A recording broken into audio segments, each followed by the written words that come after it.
Hello again, everybody. It is time once again for another edition of the Silver Bullets podcast. I'm Michael Citro.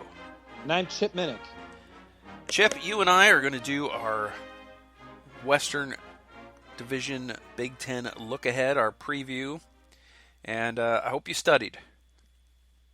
Well, I studied, but I will freely admit certain answers I feel more comfortable with than others. How's that? All right. Well, the reason I wanted you to study is because I didn't. That's what I'm saying. So I have to carry you. I have to look at your, I need to look at your paper. Cheat? Yeah. You have to cheat. Okay. Actually, right. I think I'm okay, except where it comes to maybe players that may have gotten hurt or entered a transfer portal recently. I may not be up to speed with that, but I think I have a good idea of amount of people coming back and that kind of thing. Okay. Yeah, I was going to say, I try to keep up to date, but it's the kind of thing where as we're recording, you never know. So yeah, I'm pretty good. But yeah, I'll let you look up my sheet. Okay, good. Cause it could be anything like we're talking about Wisconsin's quarterback, and then, these two dummies, don't they know he's out for the season? He just tore his ACL yesterday. That's a little recent. I don't know. But of course, and they would be listening to this the day after we recorded it, so it means it could be in that fresh. But I haven't heard anything today about anybody major. No, nothing that significant. All right. I can say that much. All right. So I guess the only real thing we can do, and I know we didn't do great with our predictions last year, but predictions really is kind of how you gotta put it out there, I think. Okay. If if the gauntlet has been thrown down. Yeah, it doesn't make sense to go, I think this team's going to be pretty good, and then not say where you think they're going to finish, Okay, that's fair. I put it this way. I feel comfortable with one of two teams being, that's kind of where I'm, I think it's understandable to kind of hedge the bet that I will be surprised if it's not one of two teams being first or second. Okay. If you want me to make a declaration, I will. I will certainly do that. And by the same token, it's like I have a pretty good idea as to who would be the most likely to finish last in the division. Where I start to get fuzzy is 3 through 6, because in all fairness, it's kind of a hodgepodge of that. You really it won't surprise me if the team that I predict to finish third finishes 6th or vice versa. You know what I mean? It's just that kind of a craziness. But how do you want to start? Do you want to go with how I think it's going to wind up with first? Well, before we do that, why don't we touch on some of the other stories since you and I last spoke? Certainly. I guess the biggest news is that Quinn Ewers is officially a Buckeye, and he's arrived. It is big news. We knew about this. It's not a surprise. It's not anything that Ohio State fans, especially anyone on the Buckeye Scoop, wasn't aware of. It's been well documented, and so yeah, he is officially on the roster. What I would temper the enthusiasm about is the fact that he is coming in, with, let's just say, in the middle of camp, and I realize, yes, he's very talented, and I can understand why there's a lot of enthusiasm and excitement, but the fact that he's coming into a quarterback competition where the 3 players that are in the competition have already been through the camp the majority of the majority of the time. They are very, very familiar with the playbook. From what I understand from listening to Kirk Barton's interview with Quinn Ewers, that a lot of the terminology is comparable to what he did in high school, which is a plus. But I still think he's coming in later, so I will be surprised if we wind up seeing Quinn Ewers in substantial game situations in 2021. I'm not saying it won't happen, but I'm just saying that I think it'll be definitely on that lower end of the spectrum versus kind of what I think a lot of the expectations were when the news originally broke. I agree with you, and I think that we don't see him much, except for whatever the 4 appearances he's allowed to have without burning a red shirt. I think if the scoreboard warrants it, I don't. If you see him more than that, I think something's gone bad this year.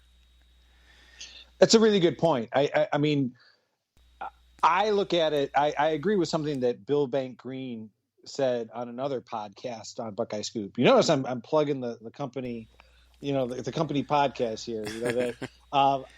When Bank was talking about it, he made the point of, yes, it would be great for Quinn Ewers to be playing as a senior and doing well against high school competition, but in the long term, even if he does redshirt, which I believe will be the ultimate outcome here is for this year, is he's on the sideline, he's getting mental reps, he's being coached at a higher level against quality competition on his own team that he has to go up against in practice. Like you said, playing in at least maybe 4 games. That I think it's his growth and acceleration will certainly be there by being on Ohio State's roster in 2021. So I think it can only help him in the long run. Yeah. Okay. When you and I start our band that plays tailgate parties, we're going to name it Mental Reps. As long as we're not stealing what was Gerd's high school band name, because I know that Gerd often, that sounds like something that might have been Gerd's high school band name, Mental Reps. I think Gerd went to one of those one-room schoolhouses where all the grades were all in one room. Entirely possible. Entirely possible. So yeah, that's the big news. Quinn Ewers arrives on campus, but from everything we're hearing, Chip, C.J. Stroud is got a firm grasp of the starting quarterback position, as we kind of expected.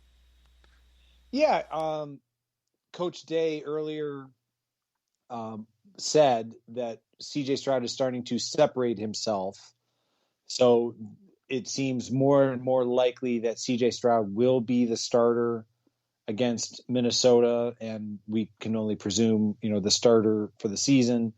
Now, I also believe that the other quarterbacks, Kyle McCord and Jack Miller, are still very much in the competition to get playing time. We were just talking about Quinn Ewers, so I think he's trying to keep those competitive fires within those respective players burning.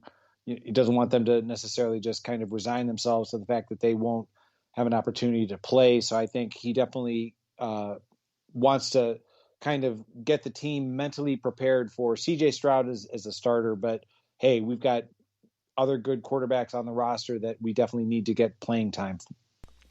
Yeah, and the margin for error is small. If C.J. Stroud does win the job and doesn't perform, I think these guys, meaning the coaching staff, I think they're confident that they've got other guys that can get the job done. So we don't want to see you and I talked about we don't want to see struggles at Minnesota leading to an instant quarterback controversy, but it's nice to know that there are other guys that are ready to step in. And, we don't really know which of these guys are gamers, the quote-unquote proverbial gamers, where maybe they don't show as much in practice as they do in games. There's always guys like that, but it's C.J. Stroud's world, and we're just living in it. Chip, we talked about Ryan Jacoby entering the portal. We now know he's going to Pitt. He's going to become a Pitt Panther. He's going to become a favorite of one Mark May. And we wish him well, but we don't want him to bring any smiles to Mark May's face.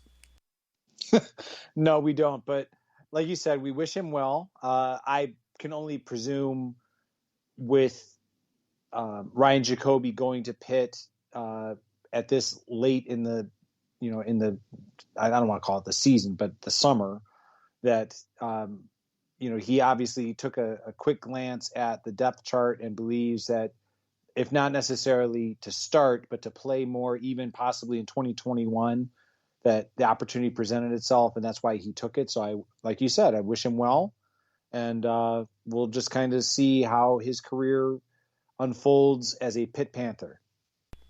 Yes, we will. All right, before we get into our Big West preview, got to talk about some more black stripes this week. We talked about some last week, so we have to continue that trend, and we've had a few removed since you and I last did a show. Jesse Mirko shedding the black stripe, the Aussie.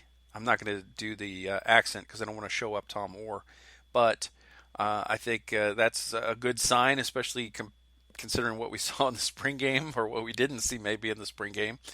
JT Tuimoloau, his black stripe is gone. He's officially a Buckeye, and so is Evan Pryor, also a Buckeye. His black stripe also gone. All very encouraging signs. You want a guy like JT Tuimoloau to shed his black stripe pretty early, because that means he's sort of living up to the billing. Oh, I completely agree. And I almost forgot, and it was one of these, because we were just talking about the quarterbacks. Kyle McCord also had his black. I neglected to. Oh yeah, that's right. That was like a day or two after our last show, I think. Yeah, right. So that's why it was easy to kind of, because they're starting to come a little bit more frequent. But getting back to JTT, I think it's extremely encouraging the fact that his black stripe was removed, simply because the prolonged recruitment, the fact that he wasn't here during the spring, he wasn't here for the majority of the summer. He verbally committed and has been on campus, and obviously has started to gain the confidence of his teammates and his coaches. So for the black stripe to be removed, I think is a very encouraging sign. And then, circling back to when you talked about Jesse Mirko, we can only hope that the black stripe removal is a positive sign. The spring game was very unfulfilling with regard to the special teams, and we talked about that last week. So let's hope that Jesse Mirko, being that projected starting punter, is going to do as well as some of his predecessors did at that position. Yeah. So Kyle McCord on the 12th, Jesse Mirko on the 13th, JTT and Evan Pryor on the 14th. So a 2-for-1 on the 14th. And so it's been a couple days. So we're going to wait and see who's next. But that's good. We've had, 2, 3, 4, 5 since August 7th. So starting with Denzel Burke, 5 removals in just a week. So we will track that, and we will come back next week and see who else has joined them as official Buckeyes. And it's always fun. I like this tradition a lot. I'm glad that they brought it. This is not something that goes way back, so it kind of would have been a cool talking point back in the day, but we have it now. I agree with you. I do like the tradition, especially because from everything that I understand, it's based on, I think, the players in the position group unit and the designated big brother of that player. So like that, it's like, hey, coach, I'll just say, Kyle's ready to go, or Evan's ready to go, mm-hmm. and the fact that they bring them up in front of the team to announce it, and the player that is getting the black stripe removed has an opportunity to thank the people in his position group for helping him get to that status. And like you said, I think it's a nice tradition, and if anything, I think it certainly is a confidence booster for those respective players, in the sense that, all right, not that this necessarily means that I'm going to be starting per se, but kind of the representation that everyone believes that I'm ready to be called upon in game situations. So, like I said, I think it's a great tradition. Should we, Chip, have retroactive black stripe removals? Like, I don't know, we could say, Troy Smith got his black stripe off, or, Ted Ginn, for example. Right. Well, the weird thing is, I mean, now that you mention it, I mean, I think it would have been great for something like that during the Jim Tressel era, or if you want to keep going further back to the other coaches that preceded Urban Meyer. I'm just thinking, since you brought up Troy Smith, a case in point is because Kirk Barton still sometimes brings this up on some of the podcasts that he either hosts or he's a guest on. Is it used to be during Jim Tressel's tenure that the freshmen would enroll earlier in the summer than the upperclassmen. Like it would be, wouldn't be, for weeks on end, but like, let's just say like for like maybe like 3-4 days kind of a thing. And the freshmen would just be themselves. Right. And then it's like, okay, now we're going to bring in the upperclassmen. So things have dramatically changed in the sense that, let's face it, when you have so many players who are enrolling in January. I mean, heck, we're talking about Quinn Ewers, like he gave up his senior year of high school. It's crazy. You know what I'm saying? It's just it's a different world. But yeah, I think it would have been great to, when you think about some of the players like a Troy Smith who or a Ted Ginn. I mean, we could talk about this next spring.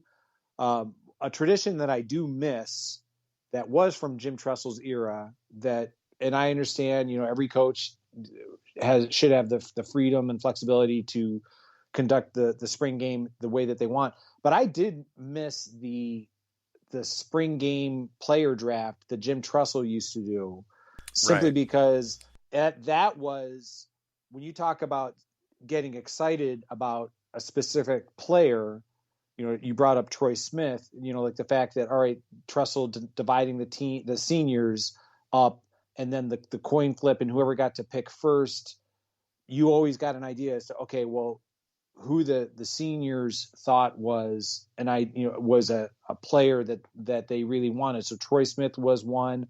I remember Beanie Wells was one time, like that kind of thing. Yeah. So anyway, you can remind me of that tradition next spring when we're talking about the 2022 spring game. All right, let's not get too far ahead of ourselves, Chip.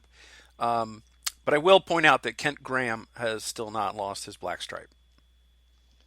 Yeah, well, I was going to say Kent Graham probably wouldn't fit the mold of what Ryan Day is looking for. He has a strong arm, but mobility was never Kent Graham's calling card. This just in, J.B. Shugart's got his black stripe put back on.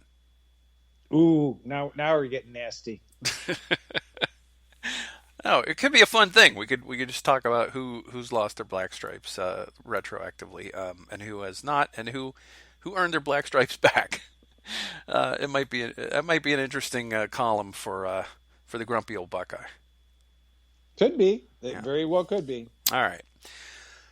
Moving on, Chip, let's talk about the West. The one thing we know about the West is that since Northwestern won the West last year, the Wildcats cannot win the West this year.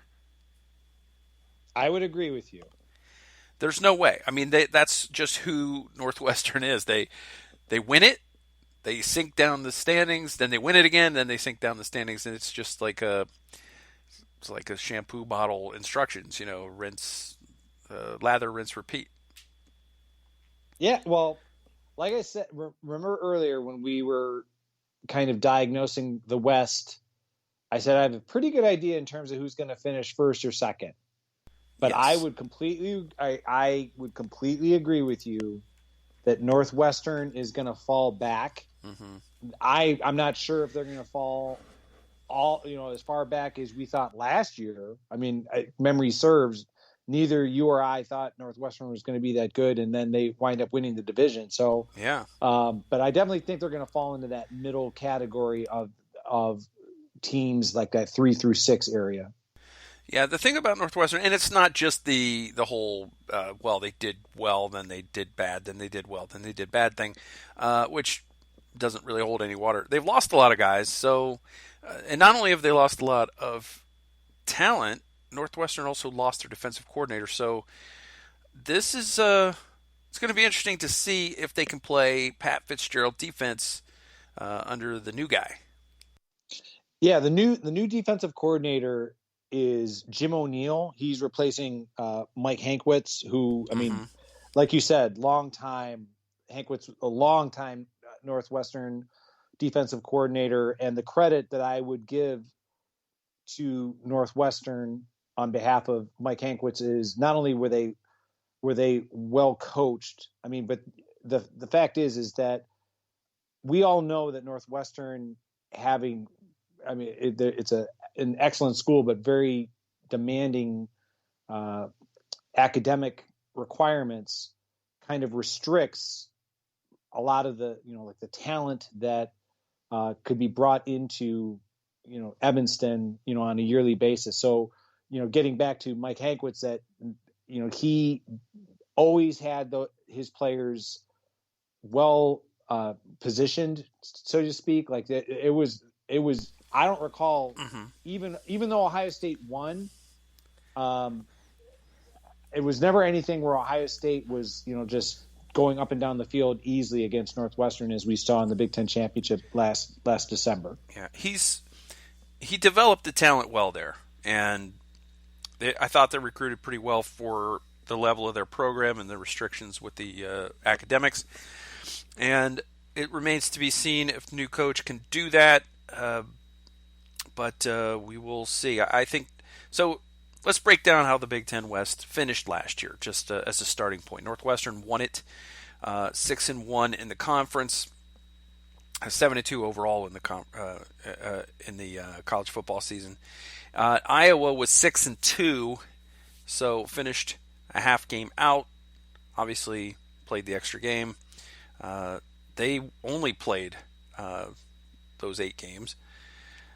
Wisconsin was third at 3-3. Minnesota was 3-4.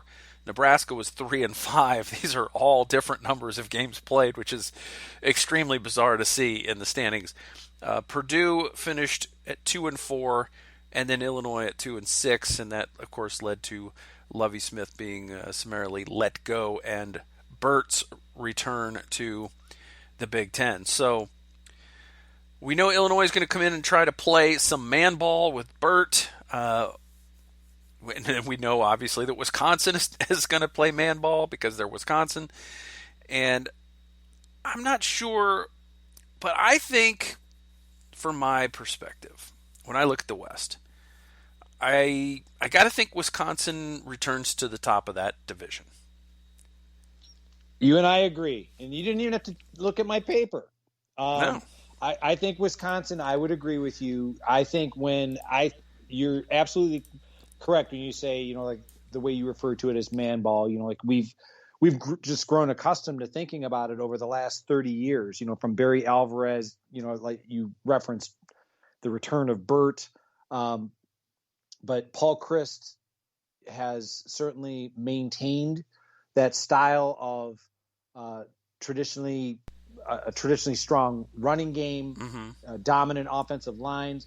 What Paul Chryst has been able to do, and this is kind of why I'm inclined to believe that Wisconsin is going to rise up again to the top, is Wisconsin also was able to, even though he didn't play well, was able to recruit a talented quarterback to kind of diversify and broaden the offense. And I'm talking about Graham Mertz.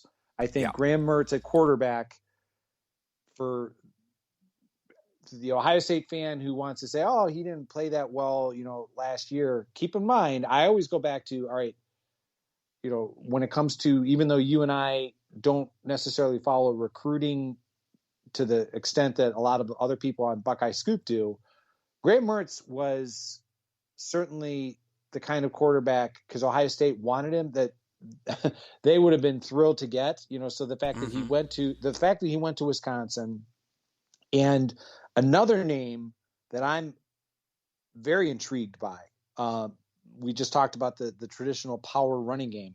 Jalen Berger at running back, like that big thumping running back that, after a while, it's like, okay, you're tired of, trying to bring this guy down because just the offensive line just wears you down. Mm-hmm. So when I look at Wisconsin, and I know that we usually talk about certain games, like the week of, but I can't wait to see, just simply because Ohio State won't be playing on September 4th. I can't wait to see how that Wisconsin-Penn State game goes, because that kicks off at noon. Yeah, big noon Saturday. Exactly. That's going to be a great one. I really do. I think that's going to be something to see. And then I think the game on not only Wisconsin's schedule, but also Iowa's schedule, the one that I think is going to be the key to the whole Big Ten West. This is why I said, in terms of who's going to finish first or second,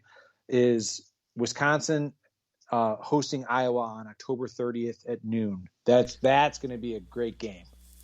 Yeah, the thing about Mertz is, I thought he had a strong start to the season. He obviously took some knocks. He was it wasn't terrible. He completed 61% of his passes, threw for 1,200 yards, 9 touchdowns, 5 interceptions, and I don't think that was as good a Wisconsin line as we normally see. They didn't run the ball up the middle very well last year. They did okay on the edges, but I think that this is something that Wisconsin they fix it. If they have a problem in those areas, they generally don't have them across multiple years. Wisconsin, you talked about them playing that strong running game, good defense. Jim Leonhard has done well as their defensive coordinator, and you can't play a run and shoot or an air raid offense in the frozen tundra up in Madison. You sort of have to recruit players that will play well at your school and get that style that will work in that environment. And I don't think, unless they went to a dome stadium, I don't think you could have a finesse team. You have to have a physical sort of wear you down type team up there, and I think that's what Barry Alvarez started, that tradition, and it's been kind of going more or less ever since then. So I think this is a team that will return to the top of the West. I think they weren't very far off last year. A little bit more experience for the quarterback and running back, and maybe fix the line a little bit. I think they'll be good. And just one final point before we move off Wisconsin, because I agree with you about how if something isn't working, that they just somehow decide that they somehow figure out and fix it. I'm not taking shots at Wisconsin, but last year Paul Chryst did not call the plays. This year, guess what? Paul Chryst is calling the plays. And I think you'll get back to, whether or not that, to borrow your expression of fixing it, if that's the cure for what ailed them in 2020, so be it. But I definitely think that Wisconsin should be considered the favorite to win the Big Ten West in 2021. And another off season for Mertz means he's going to get them out of more bad plays than he was able to last year too. So, yeah, I like them. Who do you have second, Chip? I mean, you were talking about two teams at the top. I've kind of got a second team that I think will contend in the West, and I want to see if they align. So, who do you have finishing behind Wisconsin on your list? Okay, I'm going to go with Iowa. I know it may not be a surprise, but I'm going to go with Iowa simply because, we give a lot of grief about, the longevity of Kirk Ferentz, but I think, he has, comparable to Wisconsin, he has a formula that he believes in. I just mentioned earlier about I can't wait to see how Wisconsin, Penn State shapes up on September 4th. I will say the great thing about September 4th is that later the afternoon is Iowa's hosting Indiana. So, I mean, you're talking some really great Big Ten games to start off with. But when it comes to, some of the reasons why I like Iowa, just by and large, like last year, you would have thought that Iowa was going to implode. They had all that, like I don't want to call it a scandal, but a lot of the issues that they had with their longtime strength and conditioning coach, Chris Doyle, who was, all the internal strife that was taking place. And now granted, like they went 6-2. They lost their first 2 games. They lost to Purdue. They lost to Northwestern. But, again, I just think that they are, similar. They're just traditionally a scrappy team. That's why I said earlier, I think that game October 30th, I really do think when Iowa goes to Wisconsin, whoever wins that one, I think is going to be in the driver's seat for the Big Ten West. All right, Chip, that was the team that I had second as well. So right now we're in lockstep, which is kind of scary. I had Iowa finishing behind Wisconsin because those teams meet in Madison in the day before Halloween, and that's another noon game. It's another. I don't know if it's on Fox, but it might be a big noon Saturday. But yeah, Wisconsin starts the season with the toughest part of their schedule. They've got Penn State at home, which is, at least it's at home. Then Eastern Michigan, and then Notre Dame. That's going to be a difficult 2 out of 3 there, and then Michigan. And I think that being at Wisconsin is all kinds of alarm bells going off. It should be for Michigan. Then you've got at Illinois, you've got Army at Purdue versus Iowa. So that's a good spot for them to get the Hawkeyes. They go to Rutgers. That shouldn't be any problem for Wisconsin. They play Northwestern at home, Nebraska at home. They go to Minnesota for the big Paul Bunyan game. So I think Wisconsin's schedule sets up nicely for them. Iowa, they've got their Indiana as their home opener, and then of course they've got their rivalry game with Iowa State. That's on the road. Kent State, that shouldn't be a problem. Colorado State shouldn't be a problem. They go to Maryland, and Iowa's just the kind of team that can stub their toe at Maryland for no reason at all, and that's a night game. They do play Penn State at home, just like Wisconsin does. They host Purdue, then they go to Wisconsin, then they go to Northwestern, they host Minnesota, and they host Illinois, and then they go to Nebraska. So I think, then they get that another rivalry at the end, the Battle of the Cornfields. So I like Iowa to finish second behind Wisconsin, and then things get a little more interesting. I've got Minnesota third. Chip, what do you think of Minnesota in third place in the West? You did look at my paper. You did. I almost put Minnesota second, but I just couldn't quite do it. It's tempting. If you want, do you want me to give you my reasons why I think Minnesota third, or do you want to go ahead? Let's go over their schedule first. Of course, they have to open with Ohio State, but it is a home game. It's a night game. Anything can happen.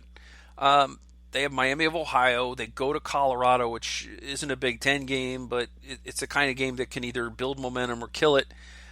Bowling Green at home, then at Purdue, then Nebraska at home, Maryland at home, at Northwestern, Illinois at home, at Iowa, at Indiana, and Wisconsin at home. Minnesota's schedule it shakes out pretty nicely for them after Ohio State.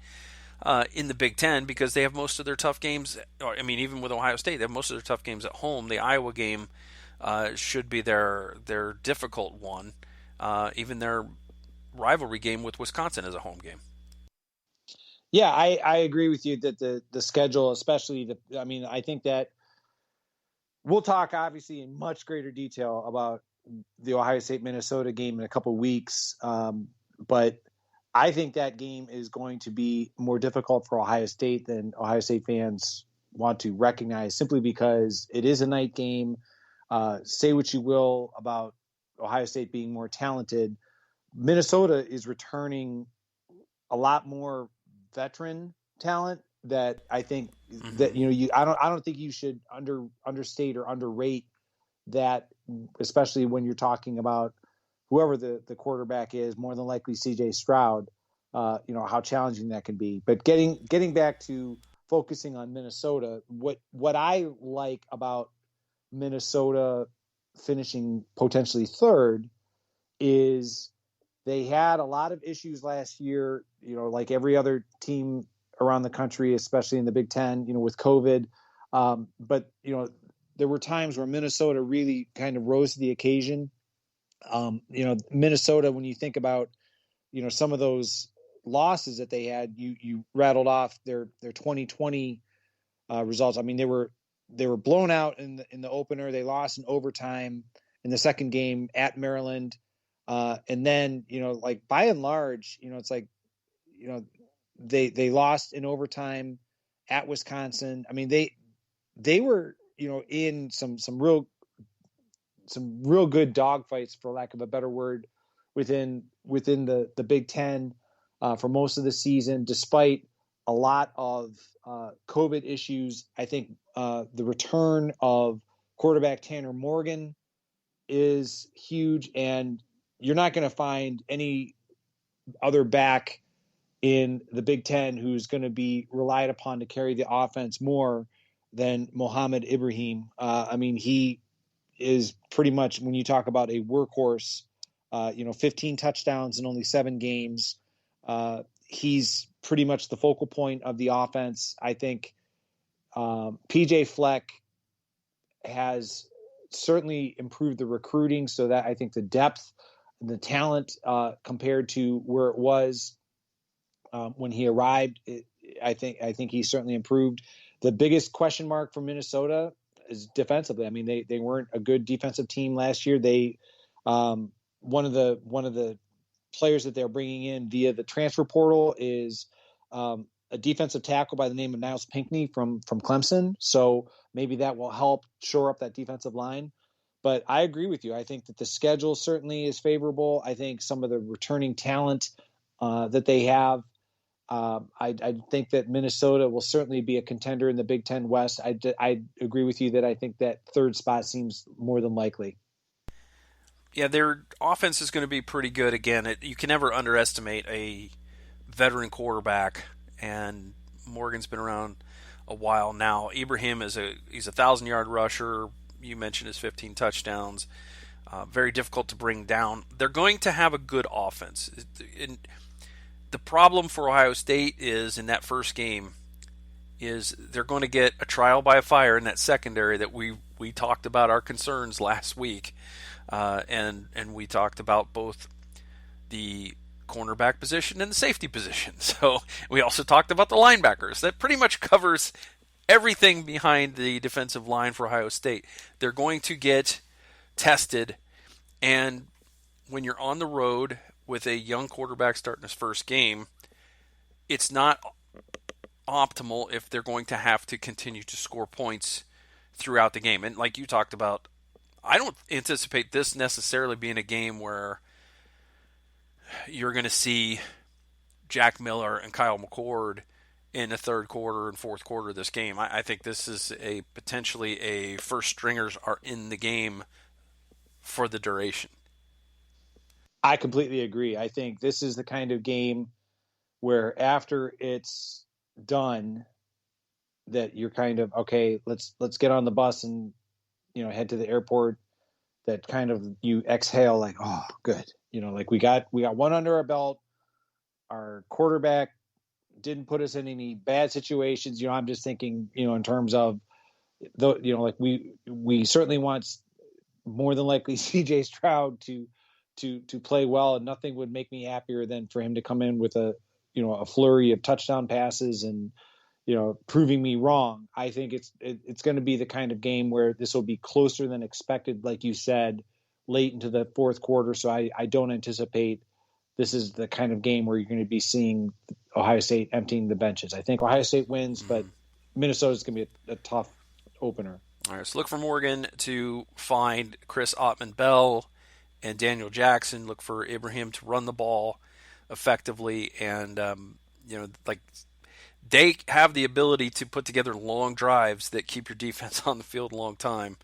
And we've seen what that can do when teams play, when really good teams play service academies. We see what kind of effect that can have on an offense to sit on the sideline for 6-7 minutes and then finally get their chance, and then if they go three and out, then that just makes every possession from that point on that much more important. I think this is going to be a good Minnesota team.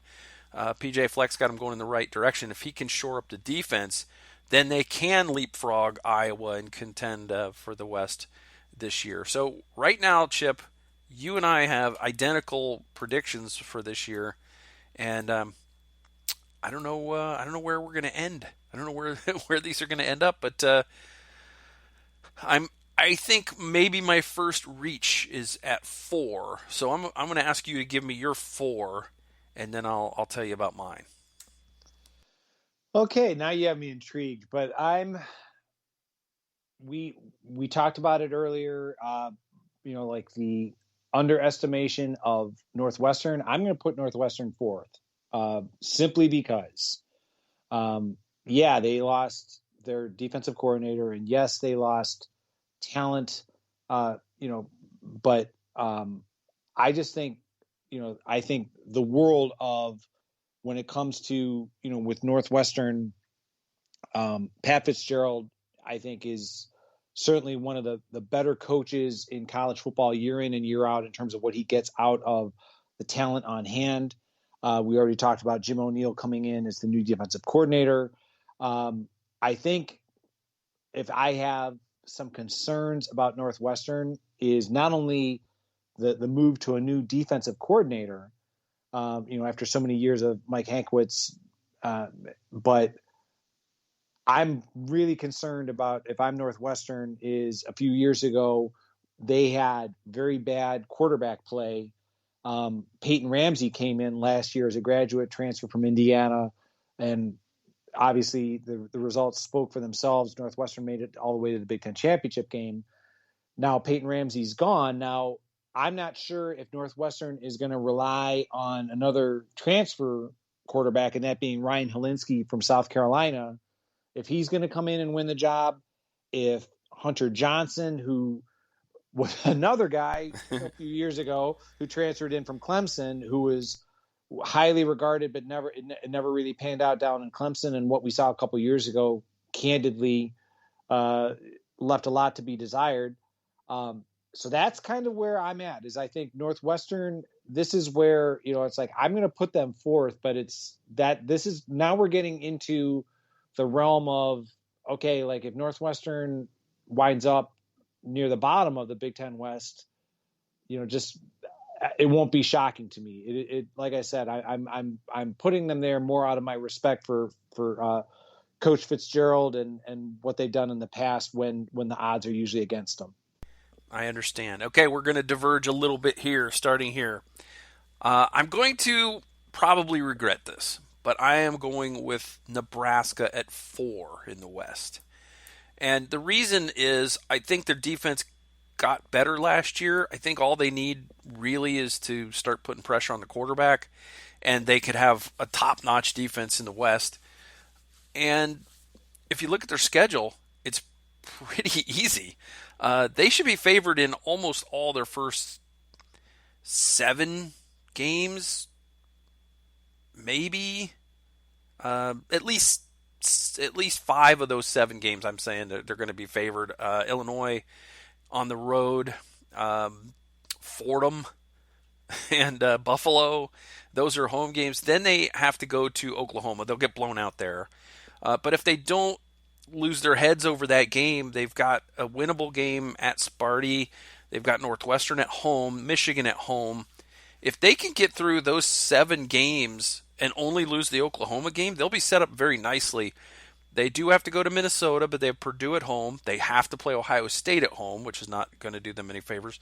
And Wisconsin on the road, but Iowa at home. So I like the way Nebraska's schedule sets up for them. And maybe I'm, again, just putting too much faith that Scott Frost will be the guy that turns things around. And if I am, then this will probably be the shame on me moment, and I will not do that anymore. No, I respect that. For what it's worth, I actually have Nebraska 5th. So I don't think we're that far off. Uh-huh. I have the concerns I have with Nebraska is on one hand, you have Adrian Martinez coming back. And on the other hand, Mm-hmm. you have Adrian Martinez coming back. And what I mean by that is now, granted, I think there was obviously a reason why Scott Frost would play Luke McCaffrey in place of Adrian Martinez. Obviously, there was confidence issues or whatever that Scott Frost was seeing in Luke McCaffrey that he was not seeing out of Adrian Martinez at the time. Mm-hmm. That being said, something had to happen in the offseason for Luke McCaffrey to decide I'm out of here, and he entered the transfer portal, and so now like this offense will rise or fall on the success of Adrian Martinez. And you and I can probably still vividly recall Adrian Martinez coming into Columbus as a true freshman and almost pulling off an upset, when he was, back in 2018. So Mm-hmm. it's not as though that the talent isn't there. And I agree with you. I think the defense is certainly improving. I think Scott Frost is slowly but surely. I think that the talent that was on hand, I don't think most people probably comprehended, like for what he wanted to do on offense or defense, like it just wasn't up to Nebraska standards. So yeah, I think Nebraska, I think, I think your points about the schedule are really good. I know we'll talk in much greater detail next week. I think that Illinois game is going to be crucial, that they come out and win that game just simply for the confidence and positive momentum to begin the season. I think that there's going to probably be a lot of emotional investment, more so from Nebraska than Illinois. But I agree with you. I think getting off to a great start in the early part of the season might do wonders for this team. Yeah, the thing about Adrian Martinez, you look at his stats and you go, I mean, he completed 71% of his passes. He threw only 3 interceptions.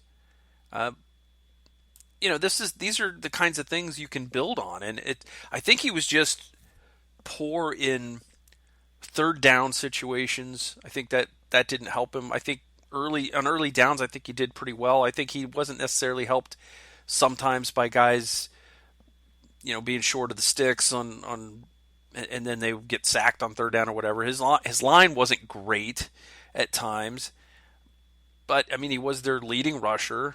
He threw for 1,000 yards, like I said, 71% completion rate, 4 touchdowns to 3 interceptions. That's not great. It wasn't great in the red zone. Maybe a little bit better play calling. They do lose some skill position guys. I think Dedrick Mills and Wandale Robinson are both gone. So I think Martinez gelling with his playmakers is going to be the key to this team. I think Nebraska, like I said, is, and you backed me up on this, I think their defense is starting to come around, and if they make a little bit of a jump, like not even as big a jump to this year from last year as they did last year from the year before, that defense is going to keep them in some games, and then it's just a matter of can Adrian Martinez kind of put it all together. I think he's got, like you mentioned, he's got the talent. They should have decent skill position folks around him, but less experience than last year. So we'll see. I'm maybe drinking the Kool-Aid here, but I've got them 4th. So you said you've got them 5th. So that will take Correct. That will take me to my 5th place team then. Let me mark down your Nebraska here. My 5th place team is the Northwestern Wildcats. So we've just flip-flopped. There you go. Yeah, I can't just say that Fitz is going to completely, his Wildcats are going to completely fall apart. I think that the middle part of the Big Ten West will probably have very similar records. Maybe just a game difference between them, or even the same record, but the head-to-head person or the head-to-head team will be in the higher spot. So I think Northwestern will probably be in that middle tier. I don't expect them to just crash and burn this year, but I do expect them to struggle a little bit. Maybe they'll get better as the season goes on and maybe be one of the better teams in the West, like over the last few weeks of the season. But by then, probably it will be too little, too late. They start the season with Sparty at home. They have Indiana State, then they go to Duke, then they play Ohio University at home, then they go to Nebraska.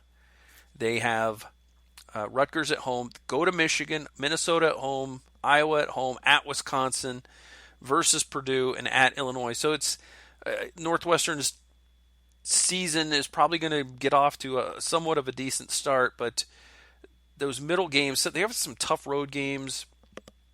I think at Michigan's going to be tough for them, although who knows what Michigan's confidence will look like by October 23rd. Maybe it'll be shot, or maybe it'll be riding high. Who knows? We'll do our Eastern breakdown next week. Going to Wisconsin's tough. I don't think they're going to beat Iowa even at home this year. So I see Northwestern in that fifth spot. I understand. Like I said, you and I just kind of flip-flopped on it. Yeah. All right, so that brings us to our bottom two. And I have a feeling we're going to have the same bottom team. So that probably means we have the same sixth place team. I will just tell you, I've got Purdue than Illinois. Is that how you saw it? You got it. All right. We're either both going to be extremely pleased at the end of the year with our predictions, or we're just going to throw in the towel. Well, like I said, I mean, again, you go by, the way I look at it, it's always a difficult thing, not to make excuses, but the fact that last year was such a cluster of,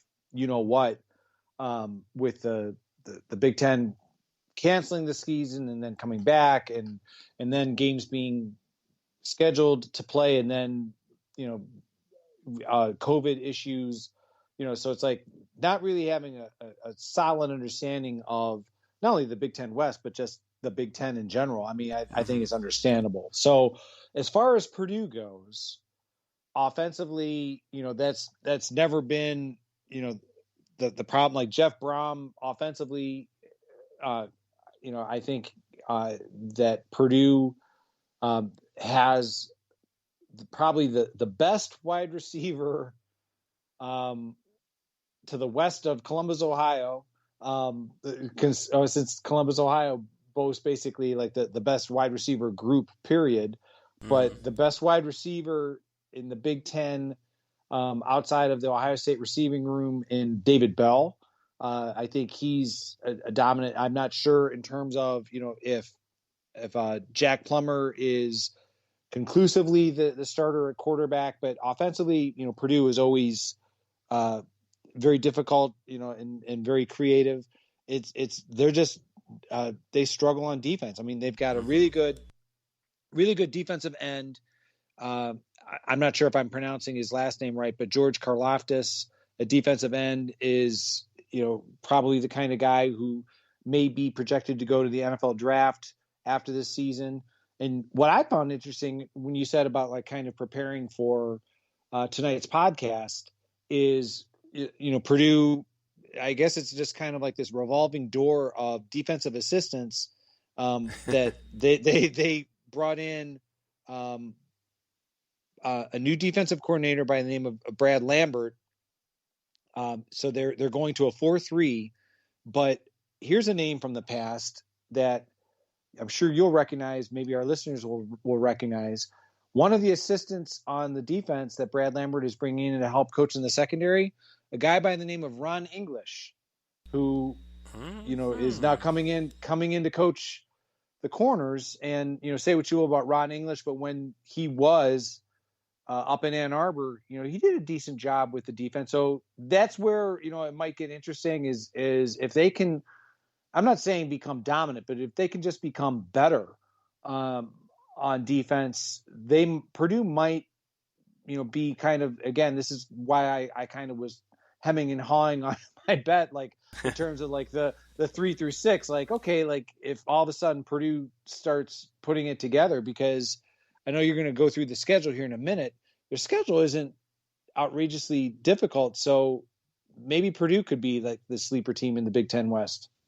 Maybe, but they're gonna have to win some games. I don't expect them to win. They start at home against Oregon State. They go to UConn. That's an easy game. Then they go to Notre Dame.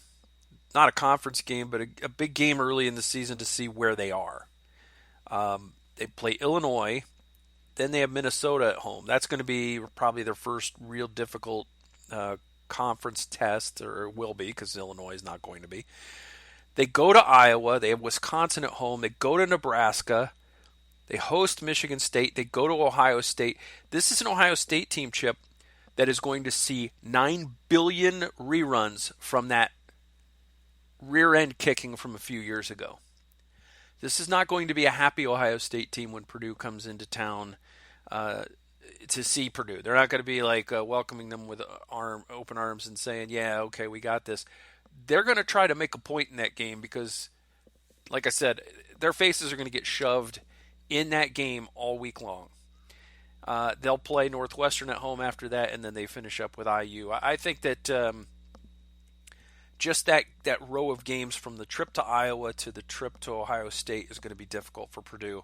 And I think that if Ohio State is the Ohio State we think they are, I think they're going to come into that Purdue game with a big chip on their shoulder. I agree. I think, yeah, I mean, keep in mind that the Purdue thrashing, two things. Number one, was in West Lafayette, so that's right. Like I'd be more concerned if the game was there as an Ohio State fan. Just the fact that Purdue's going to throw the ball all over the field like they do, and we talked earlier about concerns we have about Ohio State with the secondary.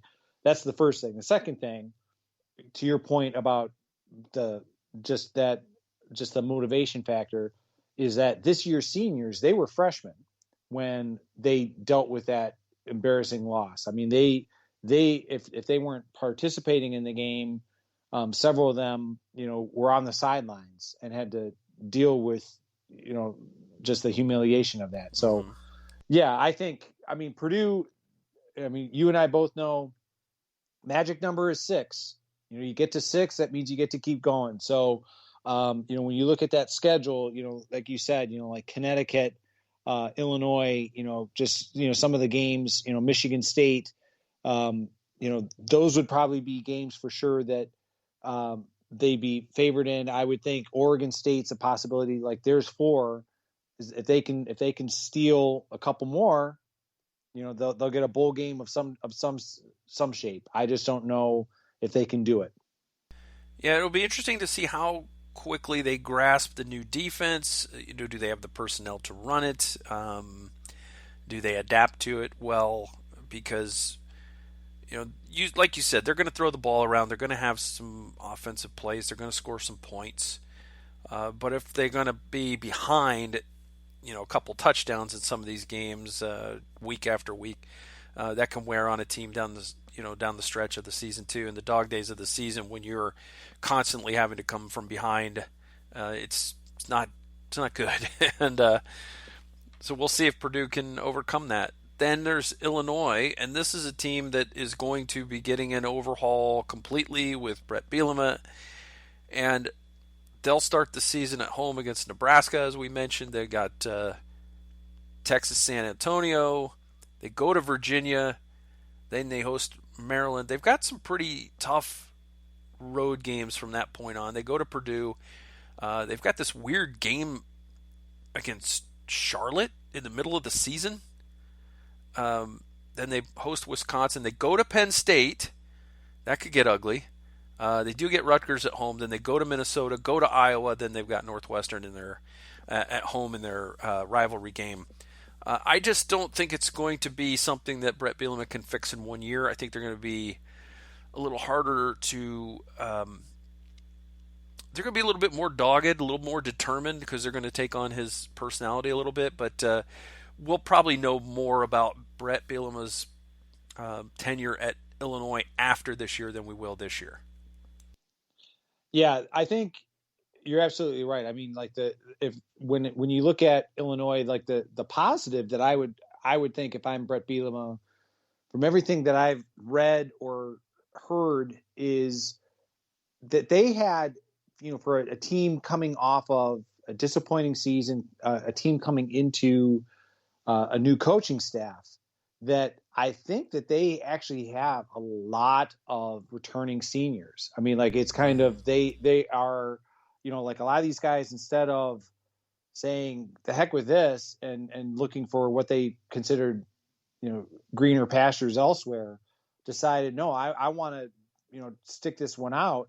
Um, and so I think you and I know, Bielema's history of wanting to pound the ball and, be strong defensively. And, so like trying to lay the foundation, I think you're right that first year is a lot more difficult, especially when the majority of the roster, and I almost forgot that he was hired in December after pretty much, like the recruiting had basically concluded. So, Mm-hmm. it wasn't even as though like I'm not taking shots at the incoming freshmen, but it's not as though like he could say, yeah, like these are the guys that I brought in myself. Like no, like these were recruits who had signed on to play for Lovie Smith, and then, oh, by the way, you're gonna actually play for Brett Bielema. So, I think the positives for Illinois, the long term, is getting back to something that I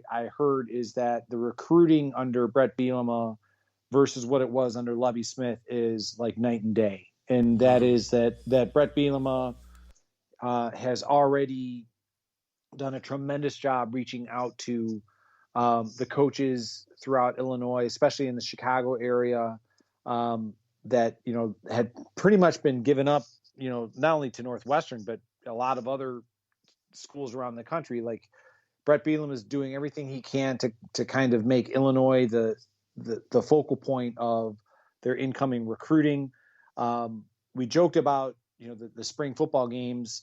The player that certainly caught my eye, and again, you never know, if it was just the spring game, but at tight end, Luke Ford, he certainly looked like not necessarily a weapon. I wouldn't go that far, but like a player that I could see Illinois, while they're trying to build up that running game, okay, like trying to capitalize on with like play action passes, like he certainly looked like a viable target. Brandon Peters back at quarterback. I think that they're going to try, if not this year, but eventually to try and move to a 3-4 defense. So that'll be interesting to see, if they can, because that comes strictly down to personnel. Like, do you have that Mm-hmm. dominating nose tackle on the roster that can help clog the interior of the defensive line? So yeah, I think it's going to be a tough year. As I said on previous podcasts, we can only hope that Illinois is patient, so we can get a chance to see Brett, in 2024, which is the next time Illinois is on the projected Ohio State schedule. Yeah, does Burt get to play for an Illabuck in his tenure there? There you go. They should have a good running game. They've got a bunch of offensive linemen back. I believe they've both Chase Brown and Mike Epstein back at running back. They'll hit their tight ends because it's a Brett Bielema team. I'm not sold on Brandon Peters at quarterback. So I don't know if they're going to do that much in the passing game. So they're going to have to hit big plays in the running game. But I think this is going to be an uphill climb for Illinois in 2021, building towards some better things next year and the year beyond. And if anything, it's kind of a disappointment that the game, against Wisconsin, that it's at Illinois. Like like just the mere thought of what it would be like for Brett to return to Camp Randall and get to deal with the raucous fans, that he left behind so many years ago. So yeah, I think it's not an impossible schedule. It's just that with the talent on hand, I think, yeah, it's definitely kind of the kind of season that you're building for the future.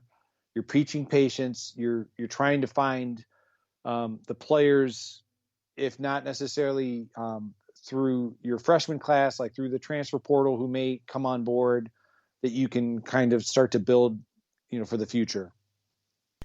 Yeah, I'll be interested to see how their defense plays. I know they got a couple of big guys on the defensive line. Um, I think they have a pretty decent linebacking core. So it's just going to be a matter of whether or not they can get pressure on opposing teams' quarterbacks and whether or not they can cover anybody. Because if they can't, that's not going to be good considering they're going to be a running team. So, yeah, it'll be interesting to see how it all shakes out, and we will, of course, look back and see how we did. I think we're either both going to be happy with our picks or both unhappy because all we did was we flip-flopped Nebraska and Northwestern in the middle of the pack, and everything else aligned perfectly.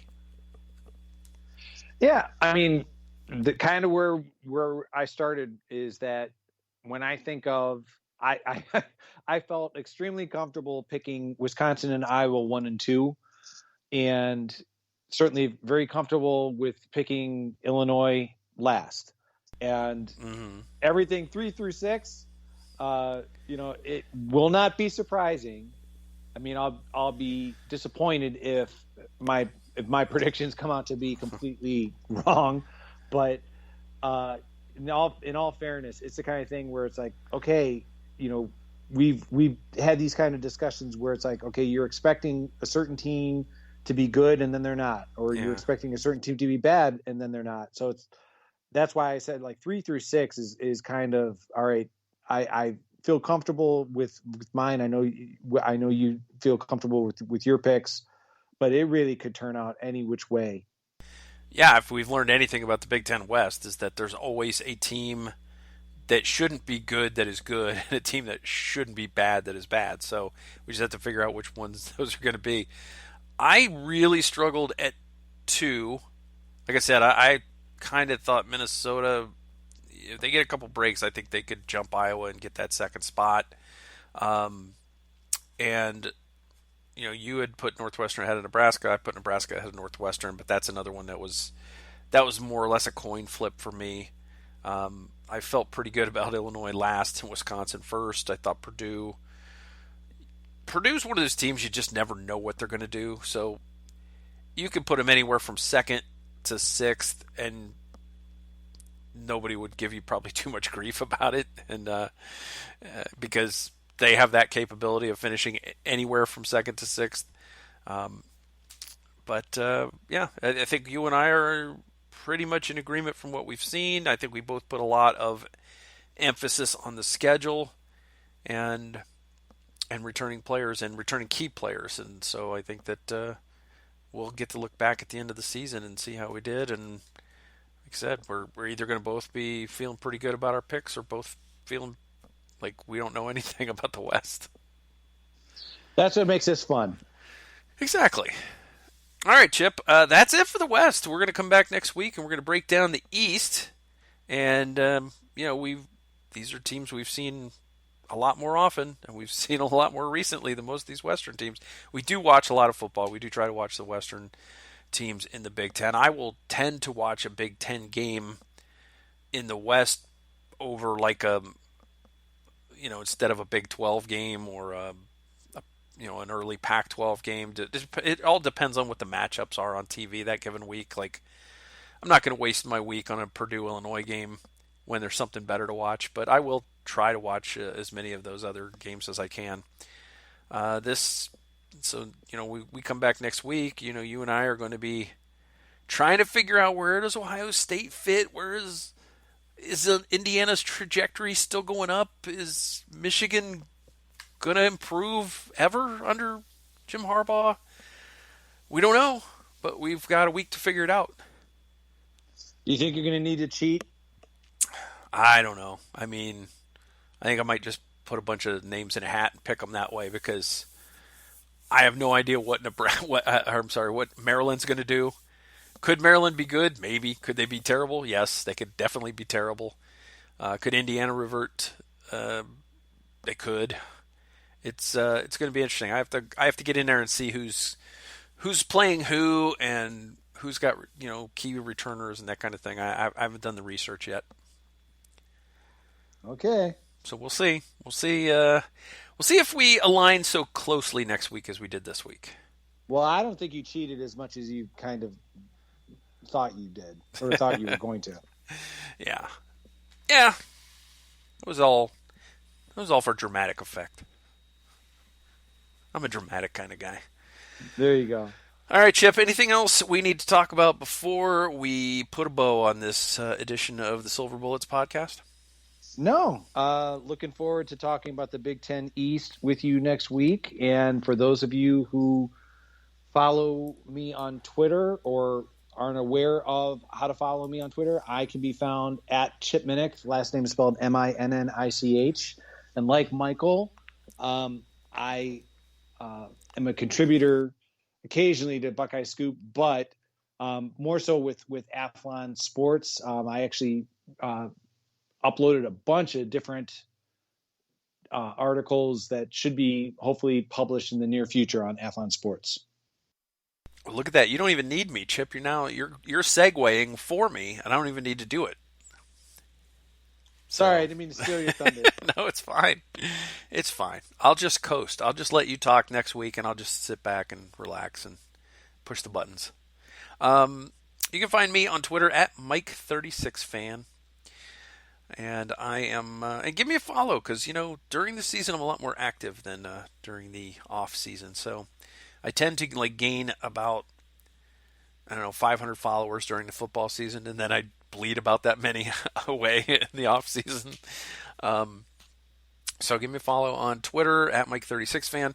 I am, of course, at BuckeyeScoop.com. I am known as the Grumpy Old Buckeye, and I will post what stood out to me as something that particularly was bothersome after every game, the next morning after every game. Yeah, that's where you'll find me. So, Chip, you and I will come back next week. We'll do the Eastern Division of the Big Ten. It's a division that we know well. We'll save these. We'll have them easily, something we can easily pull up, and we can kind of see how we're going and see how our trajectory is over the season, see how we're doing, see how our predictions were. Of course, there are a lot of variables. Got this Delta variant going around. That could cost some key players some time this year. We've got, you never know what's going to happen on the injury front. Unexpected people becoming ineligible. We've got all kinds of crazy stuff can happen in the college football season. That's why we love the college football season, because all kinds of nutty stuff happens. Exactly. And yeah, keep your fingers crossed for not just Ohio State, but just in general, for college football teams to kind of avoid, as you just said, any kind of issues, Delta variants, injuries, whatever, because that does, just puts a damper on the season. So let's just keep things in a positive light. Absolutely. All right, Chip, we are out of here. That's it. We were going to be back next week.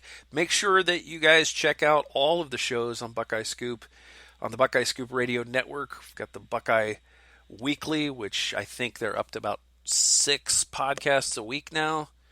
At least. You've got the Morning Scoop, which I think is trying to catch up with the number of weekly podcasts as Buckeye Weekly. You've got, of course, the Sloopcast. You've got Banks and the Give. You've got the Scoop World Order. All kinds of stuff. Just a show. There's shows for everyone. So find your favorite flavor and sample them all, and you find the ones you like, and then you can subscribe. And of course, you should become an insider so that you can get all of those practice nuggets. Chip, those have been fantastic lately. Oh, they've always been great, but especially now that we're, like you said, in the middle of football, the fall camp, just the practice updates that we're getting from the wise men, it's certainly worth the investment. And I would be remiss if, speaking of the insiders, I'm sure that you've seen the trailer for it, but you have to be an insider. The fight for football that is going to be in Columbus on August 30th to get tickets for the documentary, the fight to save the Big Ten season in 2020. Details can be found on Buckeye Scoop on the Ask the Insiders board. Yeah, I'm pretty psyched about that. I'm excited to see how that comes out. I hope that we all get a DVD sent to us. That'd be nice. That would be nice. Gerd, if you're listening, Yes. Gerd, there you go. You know, we're not picky. We will stream it. Yeah, Yeah. there you go. But, you know, DVD would be nicer. Just saying. Especially, yeah. All right, Chip. We will come back next week with our Eastern Division Big Ten preview. We're just a couple weeks away from an actual game preview. This is crazy. We're almost here. It's getting there closer and closer on a daily basis. All right. Well, here we are in mid-August. Who knew we would ever get to this point when you and I were going, what are we going to talk about this week in the off season, the dog days of the off season? But we are in it now, and there's going to be news every week and something to do. And I guess I got to get off my rear end and start scheduling some guests for these upcoming some of these upcoming shows. So I will do that. But in the meantime, that's it for us this week. Thank you for listening. And the only thing left for us to do is to say, go Bucks! Go Bucks!